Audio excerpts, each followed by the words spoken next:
السلام عليكم. الحمد لله رب العالمين، والصلاة والسلام على أشرف الأنبياء والمرسلين نبينا محمد وعلى آله وصحبه أجمعين. أعوذ بالله من الشيطان الرجيم. بسم الله الرحمن الرحيم. يا أيها الذين آمنوا اتقوا الله حق تقاته ولا تموتن إلا وأنتم مسلمون. ബഹുമാന്യരായ സഹോദരന്മാരെ, സഹോദരികളെ, നമ്മൾ വിശുദ്ധ റമദാൻ മാസത്തിലെ ഏറ്റവും വിശേഷപ്പെട്ട ദിവസങ്ങളിലൂടെയാണ് കടന്നു പോകുന്നത്. ഈ വർഷത്തെ റമദാൻ മാസത്തിലെ പകുതി നമുക്ക് കഴിഞ്ഞു. 2 ദിവസവും കൂടി കഴിഞ്ഞാൽ നാം അവസാനത്തെ 10-ലെത്തുകയായി. ഏറ്റവും പ്രധാനപ്പെട്ട ദിവസങ്ങളാണ് ഈ അവസാന ദിവസങ്ങൾ. ഈ ദിവസങ്ങളിൽ നമ്മൾ ഏറ്റവും കൂടുതൽ ചെയ്യേണ്ട ഒരു കാര്യമാണ് ദുആ ചെയ്യുക എന്നത്. റമദാൻ മാസത്തിലെ പകലും രാവും നമ്മൾ ഇബാദത്തുകൾ കൂടുതലായി വർദ്ധിപ്പിക്കണം. നമസ്കാരവും ഇഅ്തികാഫും ഖുർആൻ പാരായണവും രാത്രി നമസ്കാരവും ദാനധർമ്മങ്ങളും ആ കൂട്ടത്തിൽ എല്ലാറ്റിൻ്റെയും അടിസ്ഥാനമായി ദുആയും ഉണ്ടായിരിക്കണം. ദുആ മുസ്ലിമിനെ സംബന്ധിച്ചിടത്തോളം അവൻ്റെ ഒരു ശക്തിയാണ്, മുസ്ലിമിൻ്റെ ഒരു ആയുധമാണ്. അള്ളാഹുവിൽ പ്രതീക്ഷ അർപ്പിച്ചുകൊണ്ടുള്ള പ്രാർത്ഥന അവന് ശക്തി പകരുന്നതും മനസ്സമാധാനം നൽകുന്നതുമാണ്. അള്ളാഹു സുബ്ഹാനഹു വ തആല മനുഷ്യരെ പരിഗണിക്കുന്നത് തന്നെ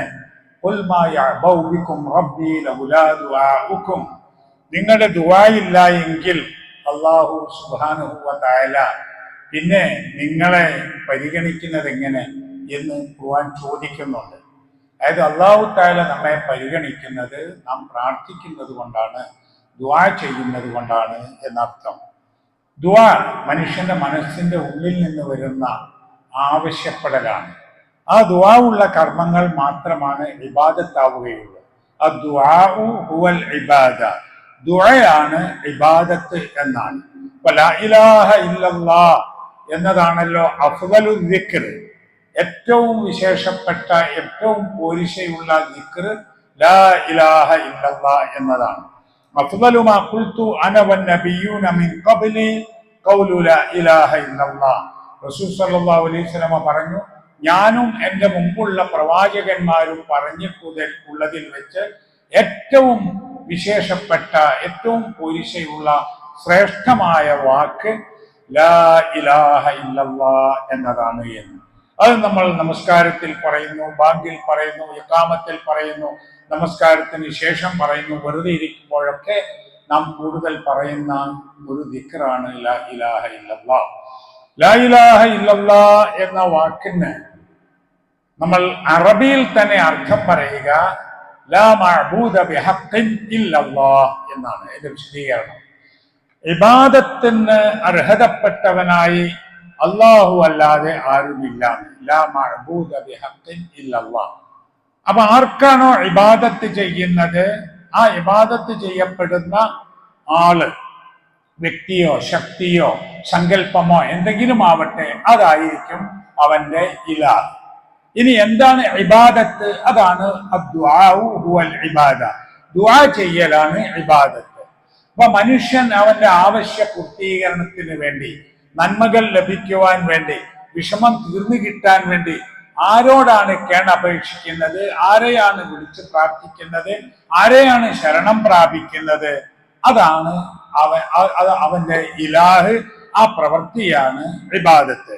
അപ്പൊ ഇപ്പോൾ നാം ചെയ്യുന്ന ദുആ ആ നിലക്ക് വളരെ പ്രധാനപ്പെട്ടതാണ്. പ്രത്യേകിച്ചും മുസ്ലിങ്ങൾ നമ്മുടെ രാജ്യത്തും വിദേശ രാജ്യങ്ങളിലും ഇപ്പോൾ ഫലസ്തീനിൽ വീണ്ടും വളരെ കഷ്ടപ്പെട്ടുകൊണ്ടിരിക്കുകയാണ്. ഫലസ്തീനിൽ നമുക്കറിയാം, ഇന്നലെ വീണ്ടും യുദ്ധം ആരംഭിച്ചു. വെടിനിർത്തലിന് ശേഷം ലോകമര്യാദകളെല്ലാം ലംഘിച്ചുകൊണ്ട് 400-ലേറെ ആളുകളെയാണ് നിഷ്കരണം ഇന്നലെ ഇസ്രായേൽ കൊലപ്പെടുത്തിയിട്ടുള്ളത്. അവിടെ ഏതാണ്ട് 1.5 വർഷം കൊണ്ട് 50,000-ലേറെ ആളുകളെ, അധികവും സ്ത്രീകളും കുട്ടികളും നിഷ്കരുണം അവർ കൊന്നുകളഞ്ഞു. നമ്മെ സംബന്ധിച്ചിടത്തോളം ഇവിടെ നിന്ന് നമുക്ക് ചെയ്യാനുള്ളത് അവർക്ക് വേണ്ടി ദുആ ചെയ്യുക എന്നതാണ്. ലോക രാഷ്ട്രങ്ങൾ ആ നിലയിൽ പ്രതികരിക്കേണ്ടതാണ്. നമ്മുടെ രാജ്യവും നമ്മുടെ പാർലമെന്റും സംസ്ഥാന അസംബ്ലിയും ഒക്കെ ഈ ക്രൂരതക്കെതിരെ പ്രതികരിക്കേണ്ടതാണ്. കാരണം മർദ്ദിതന്റെ കൂടെ നിൽക്കുക എന്നതാണ് ജനാധിപത്യ ബോധം. അതാണ് മനുഷ്യത്വപരമായ കാര്യം. പാവപ്പെട്ട ഖുദ്സിന് വേണ്ടി അവർ അധ്വാനിക്കുകയാണ്. അതുപോലെ തന്നെ ബൈത്തുൽ മഖ്ദിസിന് വേണ്ടി, മസ്ജിദുൽ അഖ്സക്ക് വേണ്ടി, സർവോപരി ഫലസ്തീനു വേണ്ടി, ജനിച്ച രാജ്യത്ത് ജീവിക്കുവാൻ വേണ്ടി കഷ്ടപ്പെടുകയും പടപൊരുതുകയും വീടുമരിക്കുകയും ചെയ്യുന്ന ആ സഹോദരങ്ങൾക്ക് അല്ലാഹു സുബ്ഹാനഹു വ തആല വിജയം നൽകുമാറാവട്ടെ. അല്ലാഹുമ്മ അഹ്ല ഫലസ്തീൻ, അല്ലാഹുമ്മ ഫലസ്തീൻ വ ഇഖ്വാനനാ ഫി ഫലസ്തീൻ, അല്ലാഹുമ്മ ഖുദ്സ് വൽ മഖ്സിദുൽ അഖ്സ യാ റബ്ബൽ ആലമീൻ. അതോടൊപ്പം നമുക്കറിയാം, മുസ്ലിങ്ങൾ ന്യൂനപക്ഷമായി ജീവിക്കുന്ന പ്രദേശങ്ങളിൽ പലയിടങ്ങളിലും രാജ്യത്തിന്റെ പല ഭാഗങ്ങളിലും പല തരത്തിലുള്ള കയ്യേറ്റങ്ങളും പ്രയാസങ്ങളും അവർ അനുഭവിക്കുകയാണ്. ലോകത്തുള്ള എല്ലാ മനുഷ്യർക്കും ശാന്തമായി ജീവിക്കുവാനുള്ള അവസരം ഉണ്ടാവണം. ആ ശാന്തമായി ജീവിക്കുവാനുള്ള അവസരം നിഷേധിക്കപ്പെടുന്ന ആളുകൾക്ക് വേണ്ടി ശബ്ദമുയർത്താനും അവർക്ക് വേണ്ടി പ്രാർത്ഥിക്കുവാനും നമുക്ക് സാധിക്കണം. അല്ലാഹു സുബ്ഹാനഹു വ തആല എല്ലാ മർദ്ദിത പീഡിത സമൂഹങ്ങൾക്കും ആശ്വാസം നൽകി അനുഗ്രഹിക്കുമാറാവട്ടെ. റമളാൻ മാസത്തിൽ നാം അള്ളാഹുവിലേക്ക് കൂടുതൽ അടുക്കുവാനാണ് നമ്മുടെ പ്രവർത്തനങ്ങൾ നാം ക്രമീകരിക്കേണ്ടത്. ഒരു ക്രമീകരണമുണ്ട് റമദാനിൽ. ആ ക്രമീകരണം ഒരു വർഷത്തിൽ നമ്മളിങ്ങനെ കൊണ്ടുവരുമ്പോൾ അടുത്ത 11 മാസക്കാലം മുന്നോട്ട് പോകാനുള്ള ഒരു ഊർജം ലഭിക്കുന്ന ഒരു ആരാധനയായിരിക്കണം റമദാൻ. വല്ലാതെ ഒരു വഴിപാടായിക്കൊണ്ട് ഇടക്കാലത്ത് വരുന്ന ഒരു പട്ടിണിക്കാലമായിക്കൊണ്ട് റമദാൻ പോയിട്ട് യാതൊരു കാര്യവുമില്ല. അറബി ഭാഷയിൽ സൗമ് എന്നാണല്ലോ വ്രതം, ഉപവാസം, നോമ്പ് എന്നുള്ളതിന് പറയാം. സൗമ് അതിന്റെ ബഹുവചനമാണ് സിയാമ്, വ്രതാനുഷ്ഠാനങ്ങൾ. എന്താണ് ഈ സൗമ് എന്ന വാക്കിന്റെ ഭാഷാപരമായി അർത്ഥം എന്നല്ലേ? ഓരോന്നിനും ഭാഷയിൽ ഒരു അർത്ഥം ഉണ്ടാവും, സാങ്കേതികമായ ഒരു അർത്ഥം ഉണ്ടാവും. ഇപ്പൊ സ്വലാത്ത്, അതാണ് നമ്മൾ നമസ്കാരത്തിന് പറയുന്നത്. എന്താ സ്വലാത്ത് എന്ന വാക്കിന്റെ ഭാഷാപരമായ അർത്ഥം? ദുആ എന്നാണ്, പ്രാർത്ഥന. അപ്പൊ നമസ്കാരത്തിൽ പ്രധാനമായ ഒരു കാര്യം അത് ദുആ ആയതുകൊണ്ടാണ് നമസ്കാരത്തിന് സ്വലാത്ത് എന്ന് പറയുന്നത്. ഹജ്ജ് എന്ന വാക്കിന്റെ അർത്ഥം പ്രതീക്ഷിച്ചുകൊണ്ട് യാത്ര ചെയ്യുക എന്നാണ്, ഉദ്ദേശിച്ച് പുറപ്പെടുക എന്നാണ്. അപ്പൊ നമ്മൾ അള്ളാഹുവിന്റെ കഅബാലയം ഉദ്ദേശിച്ചുകൊണ്ട് അള്ളാഹുവിന്റെ പ്രീതി ആഗ്രഹിച്ചുകൊണ്ടുള്ള ഒരു ഒരുങ്ങി പുറപ്പെടൽ ഹജ്ജിൽ ഉള്ളത് കൊണ്ടാണ് ഹജ്ജ് എന്ന് അറബിയിൽ പറയുന്നത്.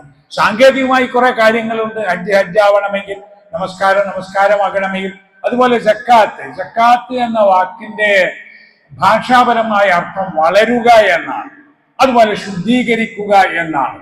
സക്കാത്ത് എന്ന ഇസ്ലാമിക സാങ്കേതിക പദത്തിൽ ആ അർത്ഥം വരുന്നത് സക്കാത്ത് ധനത്തെ വളർത്തുമെന്നാണ്. സക്കാത്ത് കൊടുക്കുന്നത് മൂലം അവന്റെ സ്വത്ത് ശുദ്ധീകരിക്കപ്പെടും എന്നാണ്.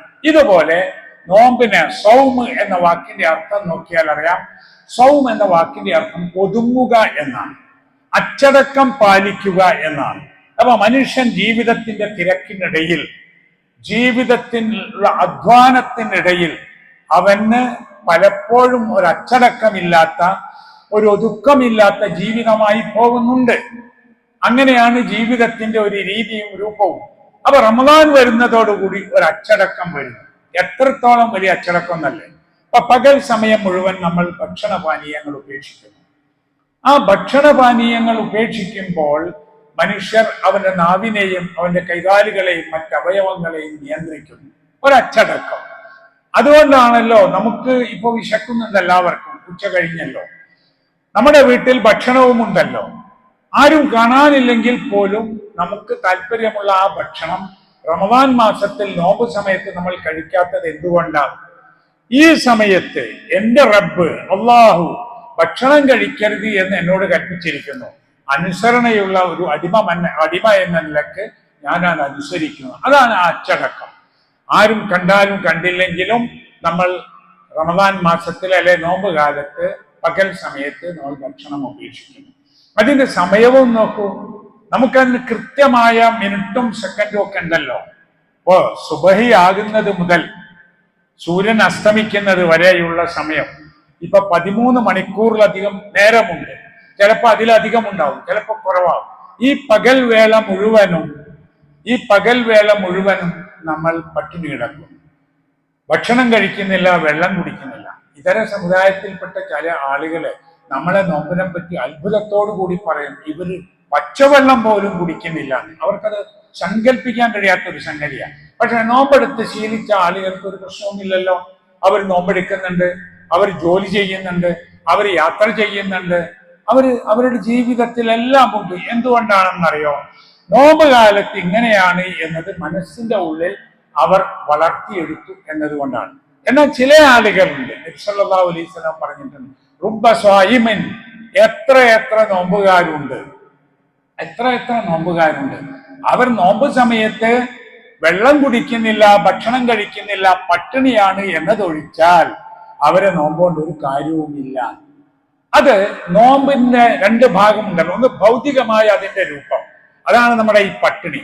മറ്റൊന്ന് അതിന്റെ ആന്തരികമായ ആത്മീയമായ വശം, അതാണ് അച്ചടക്കവും അവൻ ശീലിക്കുന്ന സൽ സ്വഭാവങ്ങളും. നോമ്പിന് നമ്മുടെ ഒരു അച്ചടക്കം എന്ന് പറഞ്ഞാൽ നമ്മുടെ നാവും നമ്മുടെ വയറും നമ്മുടെ കൈയും നമ്മുടെ കണ്ണും ഒക്കെ നോമ്പിലാവണം. അങ്ങനെ നോമ്പിലാകുമ്പോൾ ചീത്ത പറയരുത്, ചീത്ത ചെയ്യരുത്, ചീത്ത കാര്യങ്ങളിൽ ഇടപെടരുത്. അതൊരു പരിശീലനമാണ്. അസ്സൗമു ജുന്നത്തുൻ, നോമ്പ് ഒരു പരിചയാണല്ലോ. പരിച എന്താ? പണ്ട് കാലത്ത് ഉപയോഗിച്ചിരുന്ന ഒരു ആയുധമാണ്. യുദ്ധത്തിൽ ശത്രുവിന്റെ വെട്ടും കുത്തും ഏൽക്കാതിരിക്കാൻ ഉപയോഗിക്കുന്ന ഒരു കവചമാണ് പരിച. അപ്പൊ അതെങ്ങനെയാ നോമ്പിൽ ജിറ്റാകുന്നത്? ഉദാഹരണം, നാം ജീവിക്കുന്നത് പിശാചുക്കളോട് യുദ്ധം ചെയ്തുകൊണ്ടാണ്. നമ്മെ കേടുവരുത്താൻ, നമ്മെ പിടിച്ചുകൊണ്ടുപോവാൻ, നമ്മെ ഉപദ്രവിക്കാൻ നമുക്ക് ചുറ്റും പിശാചുക്കളുണ്ട്. അവരുടെ വെട്ടും കുത്തും ഏൽക്കാതിരിക്കാൻ, അവരുടെ വലയിൽ പെടാതിരിക്കാൻ നാം ഉപയോഗിക്കുന്ന കവചമാണ്, പരിചയാണ് ഈ നോമ്പ്. ഞാൻ നോമ്പുകാരനാണ്, ശക്തി കിട്ടി, ഈമാൻ വർദ്ധിച്ചു. ഈമാൻ വർദ്ധിക്കുമെന്നാണ് നമ്മുടെ വിശ്വാസം, കുറയും ചെയ്യും. അഹ്ലുസുന്നത്തി വൽ ജമാഅ, നമ്മുടെ അഖീദ പ്രകാരം അൽ ഈമാനു യസീദു വയൻഖുസ് എന്നാണ്. ഈമാൻ കൂടും, ഈമാൻ കുറയും. എന്താ ഈമാൻ കൂടുകയും കുറയുകയും ചെയ്യുന്നതാണ്? എന്തെങ്കിലും ഒരു അറിവ് കൂടുകയല്ല. ഇപ്പൊ ഈമാൻ കാര്യങ്ങൾ അല്ലാഹുവിൽ വിശ്വസിക്കുക, അതുപോലെ പ്രവാചകന്മാരിൽ വിശ്വസിക്കുക, കിതാബുകളിൽ വിശ്വസിക്കുക, അതുപോലെ അന്ത്യനാളിൽ വിശ്വസിക്കുക, ഖദർ ഖദായിൽ വിശ്വസിക്കുക, ഒക്കെ ഈമാൻ കാര്യങ്ങളാണ്. മലക്കുകളിൽ വിശ്വസിക്കുക. അപ്പൊ ഈ ഈമാൻ കാര്യങ്ങളിൽ എന്തെങ്കിലും ഒരു അറിവ് കൂടുന്നതിനല്ല ഈമാൻ കൂടുക എന്ന് പറഞ്ഞാൽ. ഈമാൻ കൂടുക എന്ന് പറഞ്ഞാൽ അള്ളാഹുവിനെ കുറിച്ചുള്ള അറിവിന്റെ ഫലമായി നമ്മുടെ ജീവിതം അള്ളാഹുവിന് ഇഷ്ടപ്പെട്ട വിധത്തിലാക്കുക എന്നാണ്.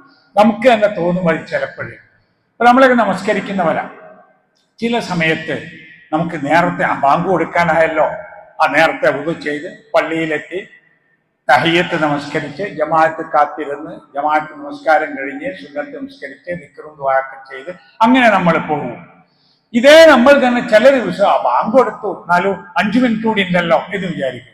ഓടിക്കതിച്ച് പള്ളിയിൽ ചെന്ന് അവസാനം സലാം കിട്ടുന്നതിന് മുമ്പ് കിട്ടിയെങ്കിൽ കിട്ടി, അങ്ങനെയും ആയിപ്പോകുന്നു. അത് ഈമാൻ കുറയാണ്. ഈമാൻ ഉള്ളതുകൊണ്ടാണ് പള്ളിയിലേക്ക് വരുന്നത്. അങ്ങനെങ്കിലും അപ്പൊ ഈമാൻ കൂടും, ഈമാൻ കുറയും. അത് വളരെ വ്യക്തമായി ഹദീസിൽ വന്നിട്ടുള്ളതാണ്. അബൂബക്കർ സിദ്ദീഖ് റളിയല്ലാഹു അൻഹുവിന്റെ ഈമാൻ ഒരു തട്ടിലും മറ്റുള്ളവരുടെ ഈമാൻ മറ്റൊരു തട്ടിലും വെച്ച് തൂക്കിയാൽ സിദ്ദീഖുൽ അക്ബറിന്റെ ഈമാൻ ഖനം തൂങ്ങുമെന്ന് നബി സല്ലല്ലാഹു അലൈഹി വസല്ലം പറഞ്ഞിട്ടുണ്ട്. അതുകൊണ്ടാണ് അഹ്ലുസുന്നത്തി വൽ ജമാഅ അതിന്റെ അഖീദയിൽ ഈമാൻ കൂടുകയും കുറയുകയും ചെയ്യും എന്ന് പറയുന്നത്. അപ്പൊ ഈ നോമ്പ് നോൽക്കുന്ന നമ്മെ സംബന്ധിച്ചിടത്തോളം നാം തെറ്റിൽ നിന്ന് മുക്തരായി അങ്ങനെ ജീവിക്കും. പക്ഷെ ഉള്ളൊരു പ്രശ്നം, ചില ആളുകൾ പറയും, ഞാൻ ആരെയും ഒന്നും പറയുന്നില്ല, പക്ഷെ എന്നെ ആള് ചീത്ത പറഞ്ഞാൽ ഞാൻ എന്ത് പറയും, അല്ലെ എന്നോട് മോശം പ്രവർത്തിച്ചാൽ.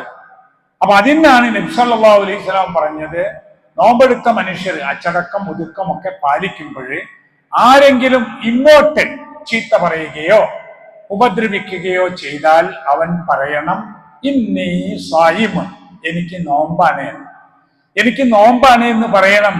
അങ്ങനെ പറഞ്ഞാൽ അതോടുകൂടി തീർന്നു. അപ്പൊ പല ആളുകളും ഒരു വഴക്ക് പറഞ്ഞാൽ, ഒരാൾ ചീത്ത വാക്ക് പറഞ്ഞാൽ അതുപോലെ പറയും, അതിനേക്കാൾ ഏറെ പറയും. ആരെങ്കിലും ഉപദ്രവിച്ചാൽ അതുപോലെ ഉപദ്രവിക്കും, അതിനേക്കാൾ ഏറെ ഉപദ്രവിക്കും. ചിലരെങ്കിലും പറയുകയും ചെയ്യും. എന്ത് പറയുന്നറിയാം? ഞാൻ അത്ര മോശക്കാരനൊന്നുമല്ല. എന്നെ പറഞ്ഞാൽ ഞാനും പറയും, എന്നോട് ചെയ്താൽ ഞാനും ചെയ്യും. ഞങ്ങളത്ര മോശക്കാരല്ല, ഞങ്ങളെ തറവാടൊക്കെ ഉള്ള മെച്ചപ്പെട്ട തറവാടാണ്, ഞങ്ങളോട് കളിക്കാൻ ഞങ്ങൾ വിടൂല, അങ്ങനെ പറയുന്നവരുണ്ട്. ശരിക്കും തിരിച്ചാ പറയേണ്ടത്. എന്താണെന്നറിയോ, ഞാൻ അത്ര മോശക്കാരനൊന്നും അല്ല, അവിടെ എന്നെന്തെങ്കിലും പറഞ്ഞാൽ ഞാനൊന്നും പറയില്ല. ഞങ്ങൾ അത്ര മോശക്കാരൊന്നുമല്ല, ഞങ്ങളും ഞങ്ങളെ തറവാടും ആളുകളും. ഞങ്ങളെ ആരെങ്കിലും എന്തേ പറയുക ചെയ്താൽ ഞങ്ങൾ തിരിച്ചൊന്നും ചെയ്യൂല. അതാണ് മാർക്ക് കൊടുക്കേണ്ട ജീവിത സ്വഭാവം എന്ന് പറയേണ്ടത്. പക്ഷെ തിരിച്ചായിപ്പോയി. അങ്ങനെ ആയിപ്പോകാനുള്ള കാരണം നമുക്ക് ജീവിതത്തിന്റെ വീക്ഷണത്തിന്റെ ഒരു പ്രശ്നമാണ്. ഒരു വീക്ഷണം വേണമല്ലോ, ജീവിതത്തിന്റെ ഒരു വീക്ഷണം. എന്താണ് ജീവിതത്തിന്റെ വീക്ഷണം? ജീവിതത്തിന്റെ വീക്ഷണം ഈ ജീവിതത്തിന്റെ ശേഷം ഒരു ജീവിതമുണ്ട് എന്നുള്ളതാണ്. വളരെ പ്രധാനപ്പെട്ടതാണ്. അങ്ങനെ ഒരു ഈമാൻ അന്ത്യനാളിനെ കുറിച്ചും പരലോകത്തെ കുറിച്ചും ഇല്ലെങ്കിൽ പിന്നെ ഈ ലോകത്ത് നമ്മൾ നന്നായി ജീവിക്കണം എന്ന് പറയേണ്ട ആവശ്യമില്ല. എന്തുകൊണ്ട് എന്നൊരു ചോദ്യമില്ലേ? ഇപ്പൊ അന്യന്റെ സ്വത്ത് അപഹരിക്കരുത്. എന്തുകൊണ്ട്? കോടിക്കണക്കിന് രൂപയുള്ള മനുഷ്യന്റെ ആ സമ്പത്തിൽ നിന്ന് കുറച്ച് മോഷ്ടിച്ചെടുത്താൽ ബുദ്ധിപരമായി യുക്തിപരമായി ഒരു മറുപടി വേണ്ട. യുക്തിവാദികൾക്കൊരു മറുപടി ഇല്ല, അതിന് ഇല്ലല്ലോ. അതുപോലെ നമ്മൾ ധാർമ്മികമായി ജീവിക്കണം, മാന്യമായി പെരുമാറണം, മദ്യപിക്കാതിരിക്കണം. എന്താ മദ്യപിച്ചാല്? ഇപ്പൊ എല്ലാവരും ലഹരിയുടെ പുറകിലാണല്ലോ. നമ്മുടെ ഒത്തുപിടിച്ച് പ്രവർത്തിക്കേണ്ട ഒരു സംഗതിയാണ് ലഹരിക്കെതിരെ. പക്ഷെ ഒരു ചോദ്യമുണ്ട്, എന്താണ് ലഹരി ഉപയോഗിച്ചാൽ അല്ലെങ്കിൽ മദ്യപിച്ചാൽ അത് ഒരുപാട് ആരോഗ്യ പ്രശ്നങ്ങൾ ഉണ്ടാക്കും, കലഹങ്ങൾ ഉണ്ടാക്കും, അതുപോലെ തന്നെ നാട്ടിൽ പ്രശ്നങ്ങൾ ഉണ്ടാവും. ശരി, അതൊക്കെ ഉണ്ടായാൽ എനിക്കെന്താ, അത് കഴിഞ്ഞ് ഞാനങ്ങ് മരിച്ചു പോവല്ലേ. അപ്പൊ അങ്ങനെ മരിച്ചു പോകും, രോഗം പിടിച്ച് മരിച്ചു പോകും എന്ന് പറഞ്ഞാൽ അവരെ പേടിപ്പിക്കാനൊന്നും കഴിയില്ല. കാരണം ഏതായാലും ഒരു ദിവസം മരിക്കും, അത് ഒരു ദിവസം നേരത്തെ ആയി കിട്ടിയാൽ അത്ര നല്ലത്. രോഗം പിടിച്ചും കഷ്ടപ്പെട്ടും പ്രയാസപ്പെട്ടും കഴിയുന്ന ആളുകൾ ഇപ്പോ ദയാവധത്തിന് വേണ്ടി അപേക്ഷ കൊടുക്കുക നമ്മൾ വായിക്കലുണ്ടല്ലോ. ദയാവധം എന്ന് പറഞ്ഞാൽ കഷ്ടപ്പെട്ടുകൊണ്ട് ജീവിക്കുവാൻ തയ്യാറല്ല, അതുകൊണ്ട് നേരത്തെ മരിച്ചു കിട്ടണം. അങ്ങനെ മരിച്ചു കിട്ടുവാൻ വേണ്ടി ആവശ്യപ്പെടും. മോശക്കാരൊന്നുമല്ല. ഇപ്പോ ഈ കഴിഞ്ഞ മാസം ഇനി ഈ മാർച്ച് ആയ ശേഷമാണ് കേരളത്തിൽ അറിയപ്പെടുന്ന ഒരു വലിയ ഡോക്ടർ ആത്മഹത്യ ചെയ്തു. 25,000-ൽ വൃക്ക ഓപ്പറേഷൻ ട്രാൻസ്പ്ലാന്റേഷൻ നടത്തിയിട്ടില്ല ഒരു ചാനലിൽ വന്നത്. 40 ലക്ഷത്തിലധികം രൂപ അദ്ദേഹത്തിന് ഒരു മാസം വരുമാനമുണ്ട്, എല്ലാം ഉണ്ട്. പക്ഷെ എന്തുകൊണ്ടാണെന്നറിയില്ല, അദ്ദേഹം തൂങ്ങി മരിച്ചു. അപ്പൊ മരിക്കാൻ തന്നെ പല എളുപ്പപ്പണികളുള്ള ഒരു കാലമാണ്. ഈ തൂങ്ങി മരിച്ച ഭീകരതയൊന്നും ഇല്ലാതെ ആരും അറിയാതെ മരിക്കാൻ കഴിയും. എന്നിട്ടും അദ്ദേഹം അങ്ങനെ ചെയ്തു. സ്വന്തം കുഞ്ഞിനെ കിണറ്റിലിട്ട് കൊന്നു. അങ്ങനെ ഉണ്ടായല്ലോ. അങ്ങനെയൊക്കെ സംഭവിക്കുമ്പോൾ അതിനൊരു മറുപടി ഇല്ലാത്തത്, ഒരു വീക്ഷണം ഇല്ലാത്തത് കൊണ്ടാണ്. ഇപ്പോ നമുക്ക് കഷ്ടപ്പാടില്ലേ, വിഷമങ്ങളില്ലേ, എന്താ ആത്മഹത്യ അങ്ങനെ ചെയ്യാത്തത്? വിശ്വാസികൾ അവർക്കറിയാം ജീവിതം അള്ളാഹു നൽകിയതാണ്, ജീവൻ അത് നശിപ്പിക്കാൻ നമുക്ക് അവകാശമില്ല. ആത്മഹത്യ കുറ്റകരമാണ്, കൊലപാതകം കുറ്റകരമാണ്. അതുകൊണ്ട് മാന്യമായി ജീവിക്കുക, ഹൈറും ഷെറുമായ കാര്യങ്ങൾ അള്ളാഹുവിൽ നിന്നാണ് എന്ന് വിശ്വസിക്കുക. അങ്ങനെ വിശ്വസിച്ചു പോകുന്ന ആളുകൾക്ക് എന്താണോ ലഭിച്ചത് അതിൽ സംതൃപ്തി ഉണ്ടാകും. സംതൃപ്തി വലിയൊരു വിഷയമാണ്. സംതൃപ്തമല്ലാത്ത ജീവിതം എന്നും മനുഷ്യന്റെ മനസ്സിൽ അസ്വസ്ഥത ഉണ്ടാക്കുന്നതാണ്. നിങ്ങൾ കണ്ടില്ലേ, ചില ആളുകൾ വീട്ടില് അവർ ഇണകളോട് ബഹളം വെക്കും, ഭാര്യയോട്, ഭർത്താവിനോട്, മക്കളോട് ദേഷ്യം പിടിക്കും, അയൽവാസികളുമായി ഒക്കെ കുഴപ്പമുണ്ടായിക്കൊണ്ടേയിരിക്കും. എന്താണിത്? അവർ സംതൃപ്തിയില്ല. ജീവിതത്തിൽ അള്ളാഹു തആല നൽകിയത് അത് അള്ളാഹുവിന്റെ ദാനമാണ് എന്ന നിലക്ക് രണ്ട് കൈകൂട്ടി സ്വീകരിക്കണ്ടേ? എന്റെ ഭാര്യ, ഇവളാണ് എന്റെ ഭാര്യ, എന്റെ ഭർത്താവ്, ഇദ്ദേഹമാണ് എന്റെ ഭർത്താവ് എന്ന് ഇണകൾ സംതൃപ്തിയോടുകൂടി സ്വീകരിച്ചാൽ അതിൽ സുഖമുണ്ടെങ്കിലും സുഖം കുറവാണെങ്കിലും അതാണ് സംതൃപ്തി എന്ന നിലക്ക്. തൃപ്തിപ്പെട്ടു പോയാൽ അതൊരു സമാധാനമുള്ളതായിരിക്കും. മക്കളുടെ കാര്യം അങ്ങനെ തന്നെ, അതുപോലെ മാതാപിതാക്കളുടെ കാര്യം, ജ്യേഷ്ഠാഞ്ജന്മാരുടെ കാര്യം, അയൽവാസികളുടെ കാര്യമൊക്കെ അള്ളാഹു നിശ്ചയിച്ച വിധത്തിൽ നമ്മൾ അങ്ങനെ ജീവിക്കാം. നമുക്കിതിലൊന്നും വലിയ ചോയ്സ് ഇല്ല തിരഞ്ഞെടുക്കാനുള്ള. കാരണം നാം ജനിക്കുന്നു, നമ്മൾ തീരുമാനിച്ച ഒരു വാപ്പന്റെ ഉമ്മാന്റെ മകനായി ജനിക്കാൻ കഴിയില്ലല്ലോ. നമ്മൾ വിചാരിച്ച ഒരു സ്ഥലത്ത് ജനിക്കാനാവില്ലല്ലോ. അങ്ങനെയാണെങ്കിൽ ഇപ്പൊ നമ്മളൊക്കെ ഇന്ത്യൻ പ്രസിഡന്റിന്റെ മകനായി ജനിച്ചാൽ, സൗദി രാജാവിന്റെ മകളായി ജനിച്ചാൽ എന്നൊക്കെ പറഞ്ഞാൽ അങ്ങനെ ആഗ്രഹിക്കാന്നല്ലാതെ സംഗതി നടക്കൂലല്ലോ. ഏതോ ഒരു ഗ്രാമത്തിൽ ഒരു പാവം മനുഷ്യന്റെ മകനോ മകളോ ആയി നമ്മൾ ജനിച്ചു. ഇനി നമ്മൾ വളരുമ്പോഴും അങ്ങനെ തന്നെ. ഒരു വീട്ടിലെ മക്കള് പല രൂപത്തിലായിരിക്കും. ഒരാൾ നീളമുള്ള ആള്, ഒരാൾ നീളം കുറഞ്ഞ ആള്, ഒരാൾ സുന്ദരൻ, ഒരാൾ വിരൂപൻ, അതുമാതിരി ഒരാൾ നന്നായി പഠിക്കുന്ന ആള്, ഒരാൾ പഠിക്കാൻ കഴിയാത്ത ആൾ. ഇതൊക്കെ നമ്മളെ പ്രവർത്തനത്തിന്റെ അപ്പുറത്തുള്ള ഒരുപാട് ഘടകങ്ങളുണ്ട് അതിൽ. ചിലർക്ക് ജോലി കിട്ടുന്നു, പഠിച്ച് ജോലി കിട്ടുന്നു. ചിലർ പഠിപ്പ് നിർത്തിയിട്ട് അതിനേക്കാൾ നല്ല ജോലി കിട്ടുന്നു. അങ്ങനെയുണ്ട്. ഞാൻ ഖത്തറിൽ പോയ സമയത്ത് അവിടുന്ന് ഒരു ബുക്ക് തന്നു. അതായത് വിജയിച്ച 100 വ്യവസായികളുടെ ചരിത്രം. അത് കേരളത്തിൽ നിന്ന് പോയ ആളുകളുടെ. അതിൽ ഒരാളുടെ ചരിത്രം എന്താണെന്നറിയാം. അയാൾ കോളേജിൽ നിന്ന് ഉഴപ്പി നടക്കുന്ന ഒരാളായിരുന്നു. പഠിക്കൂല, പരീക്ഷ പാസ്സാവില്ല. അങ്ങനെയൊക്കെ ആയിട്ട് ഇയാൾ എന്താക്കിയാലോ ഒരു വിസ ഒക്കെ സംഘടിപ്പിച്ച് ഗൾഫിൽ പോയി അയാൾ അവിടെ എത്തിയെങ്കിൽ ഒക്കെ മനസ്സിലായി, നല്ല ബുദ്ധിയൊക്കെ ഉണ്ടാക്കി. അങ്ങനെ അയാൾ ബിസിനസ് സ്റ്റാർട്ട് ചെയ്യുക. ഒരു പൊളിഞ്ഞുകൊണ്ടിരിക്കുന്ന ഒരു ബിസിനസ് ഒരു അറബി ഇയാളെ ഏൽപ്പിച്ചു കൊടുത്തു, ഒരു ട്രാൻസ്പോർട്ടേഷൻ കമ്പനി. അങ്ങനെ അയാളത് മെച്ചപ്പെടുത്തി. എന്നിട്ട് അയാൾ പറഞ്ഞതറിയാം, ഞാൻ ഡിഗ്രിക്ക് ജയിക്കാൻ കഴിഞ്ഞില്ല, പക്ഷെ എൻ്റെ കീഴിൽ ജോലി ചെയ്യുന്ന ആൾക്കാർ, പിന്നെ MCOM ഒക്കെ ഉള്ള ആൾക്കാർ, PG ഉള്ള ആൾക്കാർ, കുറെ ആൾക്കാർ എൻ്റെ കീഴിലാണ് ജോലി ചെയ്യുന്നത്. ഇപ്പൊ മുതലാളിക്ക് വലിയ വിവരമൊന്നുമില്ല, പക്ഷെ തൊഴിലാളികൾ വലിയ വിവരമുള്ള. അങ്ങനെ ഉണ്ടാവും ചിലത്. അള്ളാഹ് കൊടുക്കുകയാണെങ്കിൽ അള്ളാഹു ഹിസാബ്, അള്ളാഹു താല അവൻ ഉദ്ദേശിക്കുന്നവർക്ക് കണക്കില്ലാതെ കൊടുക്കുന്നു. ഇതൊക്കെ നമ്മുടെ ഈമാനിന്റെ ഭാഗമാണെങ്കിൽ അള്ളാഹുവേ, നീ തന്നതിനെ തടയാൻ ആളില്ല, നീ തടഞ്ഞത് തരാനും ആളില്ല, ഒക്കെ അള്ളാഹുവിൽ നിന്നാണ് എന്ന് വിശ്വസിച്ചു പോ. ആപത്ത് വന്നാൽ പോലും സന്തോഷം വന്നാൽ പോലും ഒക്കെ എങ്ങനെയാണെന്നറിയാം. ഒരു ഹദീസിലുണ്ട് നബി സല്ലല്ലാഹു അലൈഹി വസല്ലം പറഞ്ഞതായിട്ട്, അജബൻ ലിഅംരിൽ മുഅ്മിൻ, മുഅ്മിന്റെ കാര്യം അത്ഭുതകരമാണ്. അത് മുഅ്മിനായ മനുഷ്യനല്ലാതെ വേറെ ആർക്കും ഇല്ല. എന്താണെന്നറിയാം, അവന് ഇതാ സബത്തുഹു സർറാ ശക്കറ ഫകാന ഖൈറൻ ലഹു, അവനൊരു സന്തോഷമുള്ള അനുഭവം ഉണ്ടായാൽ അള്ളാഹുവിന് നന്ദി കാണിക്കും, അതവന് ഖൈറാവും. അൽഹംദുലില്ലാ എന്ന് പറയും. ഒരു കുഞ്ഞു ജനിച്ചു, ഒരു പരീക്ഷ പാസ്സായി, അല്ലെങ്കിൽ ഒരു ജോലി കിട്ടി, പണമുണ്ടായി, അൽഹംദുലില്ലാ ശുക്രാണ് അവൻ ചെയ്യുന്നത്. ഇനി വൈൻ അസാബത്തുഹു ഖർറാ, അവന് വിഷമം ബാധിച്ചാലോ സബറ, അവൻ ക്ഷമിക്കും. ഫകാന ഖൈറൻ ലഹു, അത് അവന് ഖൈറാവും. അപ്പൊ വിഷമമുണ്ടായി, രോഗമുണ്ടായി, മരണമുണ്ടായി, നഷ്ടമുണ്ടായി, സാമ്പത്തിക തകർച്ചയുണ്ടായി, ഇങ്ങനെയൊക്കെ സംഭവിച്ചാൽ ഇതൊക്കെ അള്ളാഹുവിൽ നിന്നാണ്. ഇന്നാ ലില്ലാഹി വ ഇന്നാ ഇലൈഹി റാജിഊൻ, നമ്മളൊക്കെ അള്ളാഹുവിൽ നിന്നുള്ളവരാണ്, നമ്മളൊക്കെ അള്ളാഹുവിലേക്ക് പോകാനുമുള്ളവരാണ്. അപ്പൊ ജനിച്ച് മരിക്കുന്നതിനിടയിലുള്ള കുറച്ചു കാലം അള്ളാഹു താല നിശ്ചയിച്ച വിധം ഈ ദുനിയാവിൽ നമ്മൾ ജീവിക്കാൻ, ആ ഒരു സംതൃപ്തിയിൽ ജീവിക്കുന്ന മനുഷ്യന് സന്തോഷമുണ്ടായാൽ ശുക്രിന്റെ പേരിലും വിഷമമുണ്ടായാൽ സബറിന്റെ പേരിലും അവന് അത് പുണ്യമായി തീരുന്നു എന്ന് നബി സല്ലല്ലാഹു അലൈഹി വസല്ലമ പറഞ്ഞിട്ടുണ്ട്. ഇവിടെ ഈ ദിവസം പരിശുദ്ധമായ ഈ റമദാൻ മാസം ഈ തലസ്ഥാന നഗരി തിരുവനന്തപുരത്ത് ഈ വഴുതക്കാട്ടുള്ള മനോഹരമായ സൗകര്യപ്രദമായ ഈ പള്ളിയിൽ വന്ന് നമസ്കരിക്കുന്ന നമ്മൾ, ദുആ ചെയ്യുന്ന നമ്മൾ, ഇഅ്തികാഫ് ചെയ്യുന്ന നമ്മൾ, രാത്രി നമസ്കരിക്കുന്ന നമ്മൾ മനസ്സിലാക്കണം, ഇതിന്റെ പുറകിലൊക്കെ പ്രവർത്തിച്ചിട്ടുള്ള ആളുകൾക്ക് അല്ലാഹു സുബ്ഹാനഹു വ തആല പ്രതിഫലം നൽകാൻ വേണ്ടി നമ്മളും ദുആ ചെയ്യണം. അല്ലാഹു സുബ്ഹാനഹു വ തആല സ്വീകരിക്കുമാറാവട്ടെ. നമ്മൾ നമ്മുടെ ഈമാൻ വർദ്ധിപ്പിക്കുവാനുള്ള കാര്യങ്ങൾ അത് ഓരോ ദിവസവും നമ്മൾ വർദ്ധിപ്പിച്ചു കൊണ്ടുവരണം. അങ്ങനെ വർദ്ധിപ്പിച്ചു കൊണ്ടുവരുമ്പോൾ നമ്മുടെ ഈമാൻ നമുക്ക് മുന്നോട്ട് പോകുവാനുള്ള ശക്തി നൽകും. ഈ കാലം എന്ന് പറഞ്ഞാൽ ഇസ്ലാമിനെതിരിൽ ധാരാളം വിമർശനങ്ങൾ വരികയാണ്. പണ്ടും വിമർശനങ്ങൾ ഉണ്ട്. നബി സല്ലല്ലാഹു അലൈഹി വസല്ലം ഈ ഖുർആൻ ജനങ്ങൾക്ക് പറഞ്ഞു കൊടുക്കാൻ തുടങ്ങിയ അന്ന് മുതൽക്ക് വിമർശനങ്ങളുണ്ട്.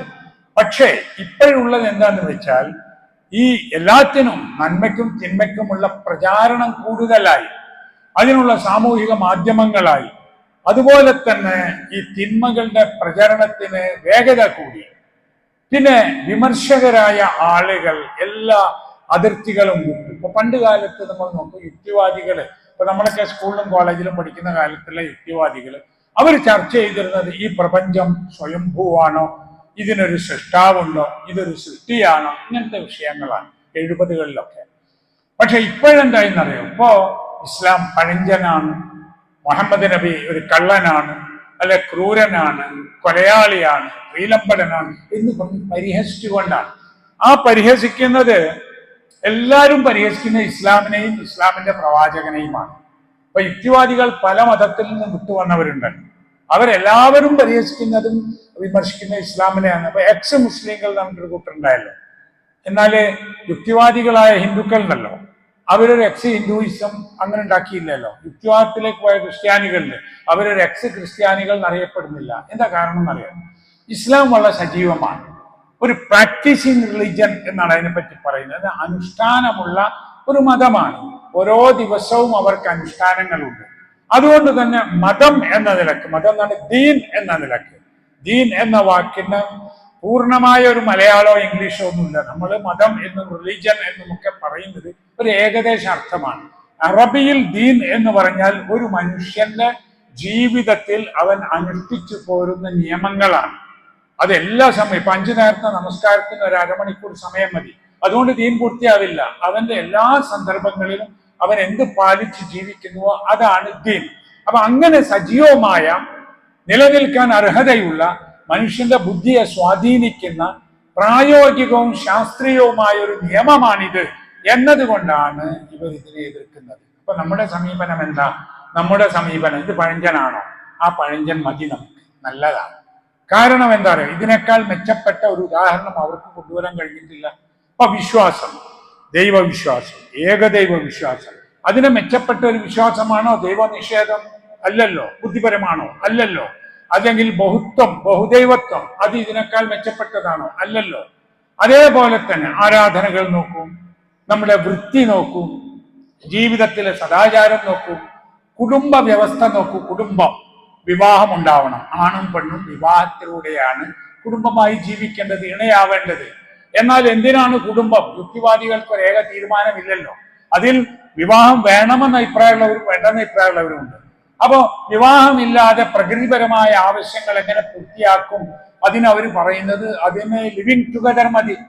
ലിവിങ് ടുഗദറിന്റെ ആപത്ത് മനസ്സിലാക്കിയിട്ടാണ് ഇന്ത്യയിൽ ഇപ്പോ ആദ്യത്തെ ഏക സിവിൽ കോഡ് വന്ന ഉത്തരാഖണ്ഡിൽ വിവാഹം രജിസ്റ്റർ ചെയ്യേണ്ട കൂട്ടത്തിൽ പറയുന്നു ലിവിങ് ടുഗദറുകാരും രജിസ്റ്റർ ചെയ്യണം. അതെന്നല്ലേ കുടുംബത്തിന് വിവാഹം എന്ന് പറയുന്നത്. അപ്പോഴുള്ള പ്രശ്നം, കുഞ്ഞുങ്ങൾ എന്ത് ചെയ്യും? കുഞ്ഞുങ്ങൾ എന്ത് ചെയ്യണം? ഇവിടെ നമ്മുടെ നാട്ടിൽ ഏറ്റവും വലിയ ബുദ്ധിജീവിയായ ഒരു യുക്തിവാദി ചോദിച്ചാൽ എന്താണെന്നറിയോ? കുഞ്ഞുങ്ങൾ മനുഷ്യന് മാത്രമുള്ളത്? എല്ലാ ജീവികൾക്കും കുഞ്ഞുങ്ങൾ ഉണ്ടാവുന്നില്ല. ഇന്ന് ആ കുഞ്ഞുങ്ങൾ ഇതിന്റെ അച്ഛനാണ്, ഇതിന്റെ അമ്മാണ്, ഇത് എളാപ്പ മുത്താപ്പ എന്ന് പറഞ്ഞ് നടക്കുന്നു, അങ്ങനെ ജീവിക്കുന്നതാണ് എന്ന് പറഞ്ഞാൽ കുത്തഴിഞ്ഞ ഒരു ജീവിതം ഉണ്ടാക്കാനല്ലാതെ മനുഷ്യൻ എന്തെങ്കിലും ഒരു നന്മ ചെയ്യാൻ യുക്തിവാദത്തിന്റെ പേരിലും ശാസ്ത്രത്തിന്റെ പേരിലും സ്വതന്ത്ര ചിന്തയുടെ പേരിലും ലിബറലിസത്തിന്റെ പേരിലും കൊണ്ടുവരുന്ന നിയമങ്ങൾ യാതൊരു നിലക്കും മനുഷ്യന് ഉപകാരപ്പെടില്ല എന്നത് ഉറപ്പാണ്. സാമ്പത്തിക നിയമങ്ങൾ, ഇസ്ലാമിന്റെ സാമ്പത്തിക നിയമം എത്ര മനോഹരമാണ്. പണം അള്ളാഹ് തന്നതാണ്, അള്ളാഹു പറഞ്ഞാൽക്ക് ചെലവഴിക്കേണ്ടതാണ്, അള്ളാഹ് നിശ്ചയിച്ച ക്രമവും അതിൽ പാലിക്കേണ്ടതാണ്. അനന്തരാവകാശ നിയമവും അങ്ങനെയാണ്, സക്കാത്തും സദക്കയും അങ്ങനെയാണ്. ഇതിനേക്കാൾ മെച്ചപ്പെട്ട ഒരു സാമ്പത്തിക ക്രമമോ ദായക്രമമോ വേറെ ആർക്കും അവതരിപ്പിക്കാൻ കഴിഞ്ഞിട്ടില്ല.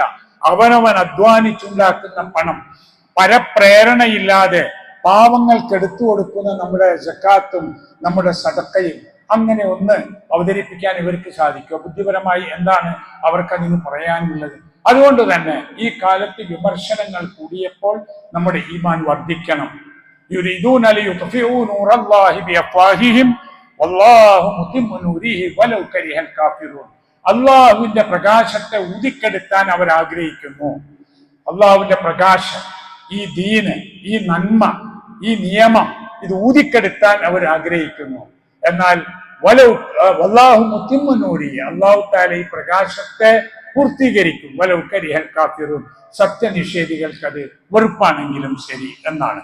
അതാണ്. ഇനി നിങ്ങൾക്ക് ഇതിനെ വെല്ലുവിളിക്കണമെങ്കിൽ വഇൻ കുൻതും ഫീ റൈബിൻ മിമ്മാ നസൽനാ അലാ അബ്ദിനാ ഫഅ്തൂ ബിസൂറത്തിൻ മിൻ മിസ്ലിഹി വദഉ ശുഹദാഅക്കും മിൻ ദൂനില്ലാഹ് ഇൻ കുൻതും സാദിഖീൻ.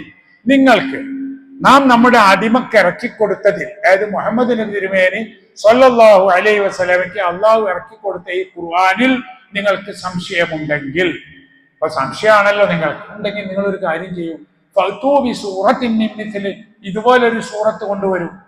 നിങ്ങൾക്ക് എഴുതിണ്ടായിക്കൂടെ? മുഹമ്മദ് അറബി ഭാഷയിൽ നിങ്ങളോട് പറഞ്ഞ പോലെ അറബി ഭാഷ പഠിച്ച അല്ലെങ്കിൽ അറബികളായ നിങ്ങൾക്കും ഒന്ന് എഴുതിയുണ്ടാക്കിക്കൂടെ?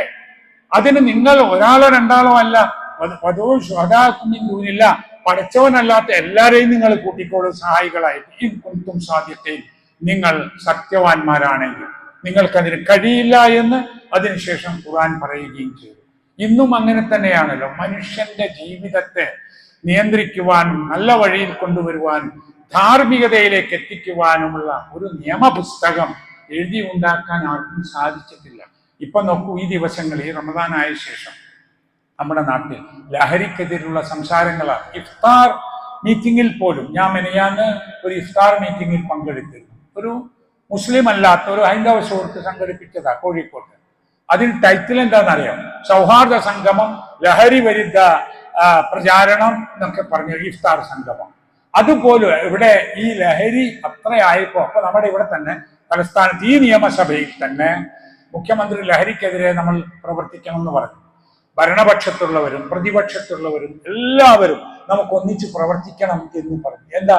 ലഹരി ഉപയോഗത്തിന്റെ ഫലമായി ചെറുപ്രായത്തിലുള്ള നമ്മുടെ മക്കൾ അവർ കൊലപാതകം നടത്തുന്നു, അവർ ആത്മഹത്യ ചെയ്യുന്നു, അവര് ചാടിപ്പോകുന്നു, തട്ടിക്കൊണ്ടുപോകുന്നു, പ്രശ്നങ്ങളോട് പ്രശ്നം. അപ്പൊ നമ്മൾ ഇതിങ്ങനെ നിലനിൽക്കണമെങ്കിൽ ഒന്നിച്ചു നിൽക്കണം എന്നാണ് അതിന്റെ ആശയം. എല്ലാ തിന്മകളുടെയും മാതാവ് ലഹരിയാണ് എന്ന് റസൂൽ സല്ലല്ലാഹു അലൈഹി വസല്ലം പറഞ്ഞിട്ടുണ്ട്. ഉമ്മുൽ ഖബായിസ് എന്നാണ്. ഉമ്മുൽ ഖബായിസ് എന്ന് പറഞ്ഞാൽ തിന്മകളുടെ മാതാവാണ്, എല്ലാ തിന്മകളുടെയും മാതാവാണെന്ന്. ആ ഒരു ഹദീസ് പോലെ ഈ ആധുനിക കാലഘട്ടത്തിൽ ഇസ്ലാം ജനങ്ങൾക്ക് നൽകുന്നത് നന്മയാണ് എന്ന് മനസ്സിലാക്കാൻ. അല്പം കഴിച്ചാൽ ലഹരി വരുത്തുന്ന വസ്തു, അത് അധികം കഴിച്ചാൽ ലഹരി വരുത്തുന്ന വസ്തു അല്പം കഴിച്ചാലും അത് ഹറാമാണ് എന്നാണ് ഇസ്ലാമിന്റെ നിയമം. പക്ഷെ നമ്മുടെ ഇവിടെയുള്ള ഒരു പ്രശ്നം എന്താണെന്നറിയോ? മദ്യവും മയക്കുമരുന്നും എന്ന് പറയും. കാരണം മദ്യം എന്ന് വേറെ, അത് തരക്കേടില്ല, നമ്മുടെ ദേശീയ പാനീയം. എന്നിട്ടോ മയക്കുമരുന്ന് വേറെ. ഈ വേട്ട മുഴുവൻ മയക്കുമരുന്നെതില്ല. കള്ള്, റാക്ക്, വിദേശ മദ്യം ഇതിങ്ങനെ പ്രചരിക്കുകയാണ്. അതിനെല്ലാ സഹായവും എല്ലാ അനുവാദവും ഒക്കെ വേഗം കിട്ടും.